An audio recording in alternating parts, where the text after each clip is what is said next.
নমস্কার। টুনি, কবি প্রণব ঘোষ। বিজ্ঞানে আমি 10 পেয়েছি, মাত্র 10। আমার কি দোষ বলো? প্রশ্ন যা ছিল খুবই সহজ, উত্তরও ছিল জানা।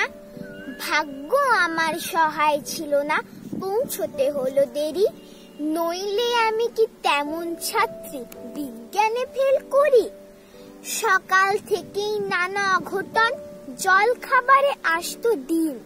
রান্নার মাস নিয়ম জানে না, ডিম খেতে নেই কেননা গোল। আমলেট দিলে দোষ কেটে যেত, লেটার মার্কস পেতাম ঠিক। ভাগ্য আমার সহায় ছিল না, যেতে দেরি হলো অত্যধিক। ঘর ছেড়ে যেই বেরোতে যাব, দাদু হেঁচে দিল, হ্যাঁ চোখ।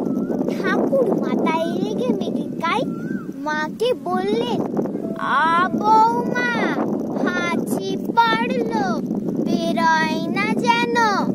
টিক টিক টিক, তক্ষুনি মা বললেন, ঠিক আছে ঠিক আছে, একটু বসে যাবে টুনি। অগত্যা তাই বসতে হলো। হাঁচির বিপদ যেই না কাটলো, চৌকাটে পা। আবার পড়লো বাঁধা টুনি, ঘরে বসে যা। কপালে দিয়েছি দইয়ের ফোঁটা, হাতে বিপদ তারিনি। কোমরে ঝুলছে ঢাউস মাদুলি, বিপদ এড়াতে পারিনি। অতি সাবধানে ঘরের বাইরে যেই না গিয়েছি, কুট্টি বোন চেঁচিয়ে উঠল, দিদি দেখ দেখ, পাঁচিলে একটা পাখি। কি সুন্দর হলদেটে ঠোঁট, লালচে চোখ আর বাদামি পিঠ। তাকিয়ে দেখি পাঁচিলে বসেছে, হাই হাই ওটা এক শালিক। রিকশা কাকু দিচ্ছে তারা, কিন্তু যাবার জো নেই। বাড়ির সবাই শালিক খুঁজছে, আয় রে শালিক আয়। আরেক শালিক না দেখে টুনি কি করে স্কুলে যায়। শালিক জুটল অবশেষে, রিকশা ছুটলো খুব জোরে। আর দেরি নেই পৌঁছতে স্কুলে।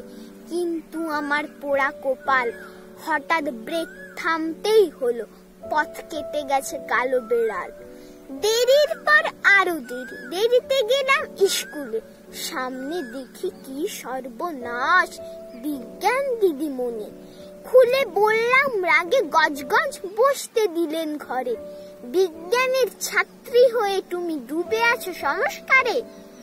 মুক্তমনা দিদিমণি অনেক বকাঝকার পরে প্রশ্নপত্র এগিয়ে দিলেন, খাতা দিলেন। হঠাৎ চেয়ে দেখি পলা নীলা শঙ্খে ভরা দিদিমণির হাতের আঙুলগুলো। বিজ্ঞানে আমি 10 পেয়েছি, মাত্র 10। আমার কি দোষ বলো? নমস্কার।